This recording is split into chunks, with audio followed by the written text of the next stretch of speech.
Ayan, mga malaman sir, sa mga naghahanap po ng mga spell jars, like business success spell jar, money magnet oil, all-in-one anointing oil, all-in-one powerful word bracelet, mga anting-anting, mga lucky charms, mga pampaswerte, mga spell jars, relationship repair spell jar. Ayan, visit me sa Facebook page, Bono Magos, and mag-ask lang kayo doon kung ano mga available items. Pero, pwede nyo namang diretso kayo doon sa Shopee store namin, Buno Magos, hanapin nyo lang. Buno Magos Shopee online store. And then yung mga items, okay? COD, kaya cash on delivery pwede. So, ayan po. Thank you so much for listening. Hello, Leo, Sun and Rising, and Venus placements, mga madam and sir. Kamusta po kayo? I hope na nasa mabuti po kayong kalagayan. Welcome back po dito sa Buo ng Magos. Ngayon alamin natin kung ano ang magiging kapalaran ninyo within 7 days. Ayan. Paalala lang po, this is a general reading. Hindi po ito magre-resonate po sa lahat ng mga nanonood. So, ayan. Kunin nyo lang yung kung anong nag-resonate sa inyo at iwan yung hindi para sa iba. Okay, Leo, Sun, Moon, Rising, and Venus placements. Kapalaran within the next 7 days. I hope naririnig nyo ako.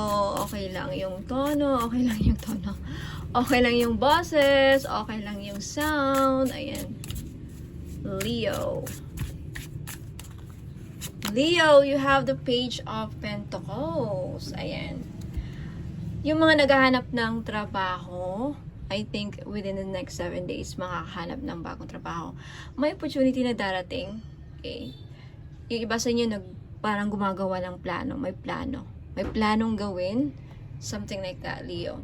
Okay? You are so practical with regards to your approach in life. Okay?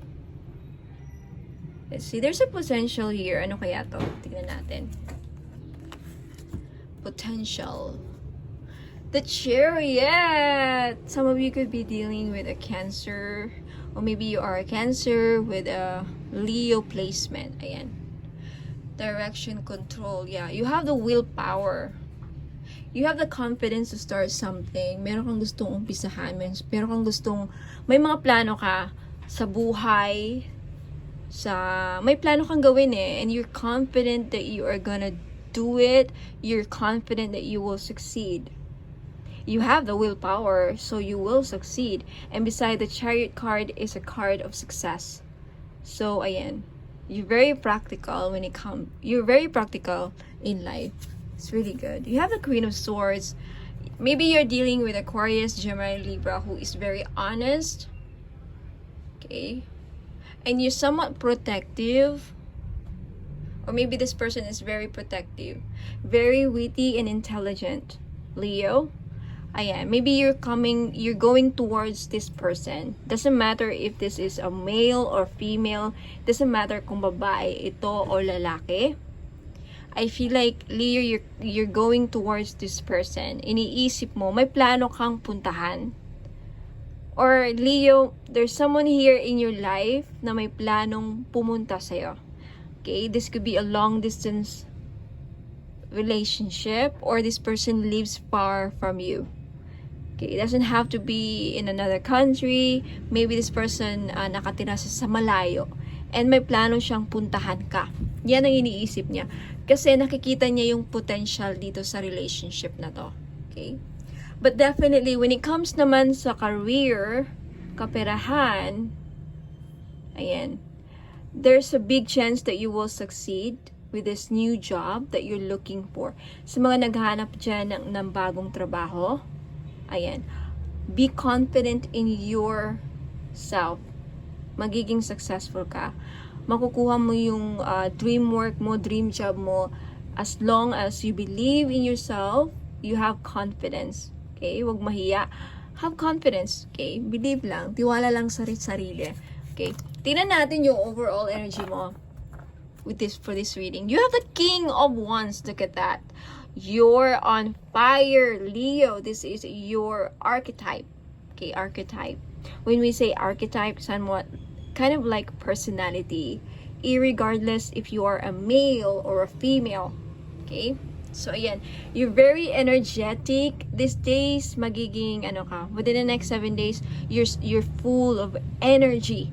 Ayan. You're very optimistic towards the future. Ayan. You're a natural leader. Ayan. And you're very loyal. Or maybe this person that you're dealing with is loyal to you. Okay? Ayan. Wow. There's a strong magnetic attraction here between you and your person. Or, I feel like Leo, your person finds you very attractive, or you find this person attractive. Take it how it resonates in your situation. Okay, let's, oh my goodness. You have the 4 of Wands, the 4 of Pentacles, and the 6 of Wands. Victory, triumph. You know what I see here? When it comes to love and relationship, I think you want this person, gusto mo siyang makuha, gusto mo siyang kayo lang, walang third party. Alam mo yan? Gusto mo siyang, greedy ka sa kanya, clingy. Maybe you're dealing with someone who's very clingy, Leo, or you are clingy towards your person. I feel like when it comes to money, okay, other than that, nakikita ko parang yung iba sa inyo, nag-iipon para makapagtayo ng bahay. Nag-iipon para magkaroon ng solid foundation, magkaroon ng pondo, parang ganun. Kasi you have the 4 of Pentacles, this is saving up. This is being possessive. This is you hoarding with your money. I think you are someone who's very selfish. I feel like yung iba sa inyo, you're dealing with someone who's selfish and somewhat, very confident and somewhat mayabang, may pagkamayabang, but hindi naman yung exaggerated na mayabang. Okay? And I feel like this person just nag-iisip siya na gusto kanyang sa'yo lang. Parang iniisip niya sa sarili, akin ka lang, akin ka lang, akin ka lang. Ayoko nang mapunta ka sa iba. Parang something like that. When it comes to your love and relationship. Now, when it comes to career or anything related to your goals and, achievements, magiging successful ka with the 6 of Wands. There is victory. Especially if you're someone who is a content creator like me. You will be victorious. You will succeed. Yung iba sa inyo makakatanggap ng rewards sa work. I feel like within the next 7 days, you'll feel like you're on top of the world. Okay? Feeling mo parang there's something that you're gonna be proud of. Alam mo yan, you're so proud of yourself. You're gonna be so proud of what you're going to achieve within the next few days, 7 days. Wow! All right, let's take a look at the last few cards. Last scenario. Okay, you have the Ace of Swords, the Emperor, and the Judgment. There is a spiritual awakening happening with regards to this connection. If this is a connection, but if this is not a connection, I feel like you are finally realizing that you have the power, that you're in control, you're supposed to be in control of your life, that you can do this. The Emperor is the the Emperor archetype is someone who's very authoritative, okay? Bossy, somewhat bossy, a leader, very confident, mayaman, may pera, may kakayahan, may kaya, okay? Wow. And I feel like you've gained clarity na kaya mo to. Nagkaroon ka ng spiritual awakening. Nagkaroon ka ng binuksan mo yung isipan mo. Na-realize mo, kaya ko to. Wala akong hindi kayang gawin. Kaya ko to. Nagkaroon ka ng Ace of Swords, and you will this is the second time. This is the second card na nagsasabi there's a word success. Nakita niya, okay? Other than 6 of Wands, these cards are cards of success. And Chariot is a card of success. Wow. A lot of success is happening in your life, Leo, within the next 7 days. Oh my goodness. Claim in this reading if I were you. I claim this success.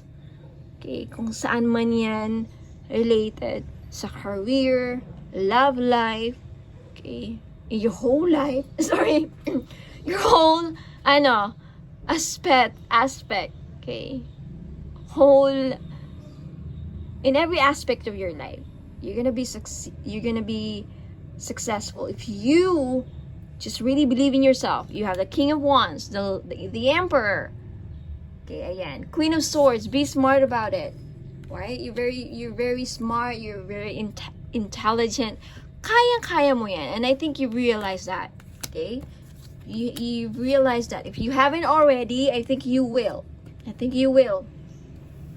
Wow. I think you gained some clarity too. Nagkaroon ka ng idea, kumbaga. Nagkaroon ka ng, nabuksan mo yung isipan mo. Yun nga, nakarealize ka. And nagkaroon ka ng idea. Alam mo yung breakthrough? Parang success din to breakthrough. Nagkaroon ka ng breakthrough. Yung mahirap na gawin sa buhay mo, nagkaya mong gawin. Yan ang ibig sabihin ng breakthrough. Okay? Ang hirap pasukin pero napasok mo. Yung ganong eksena. Charot. Okay. Ayan o. Ace of Swords. Chung. Ayan o. Diba? As in talaga, ang galing ng reading. I love your energy, Leo. So, congratulations. Ngayon pa lang kinocongratulate na kita. Okay, ayan. You just stay optimistic. Okay, stay positive. Makakaya mo yan. Okay? So, ayan, Leo, Sun, and Rising, and Venus placements. I hope nagustuhan niyo yung reading. Let me know in the comments if you are new. Please don't forget to like and subscribe on my Facebook page, YouTube channel. And Leo, Sun, and Rising, and Venus placements. Maraming salamat. I'll see you guys next time. Ingat po and God bless. More power. Paalam!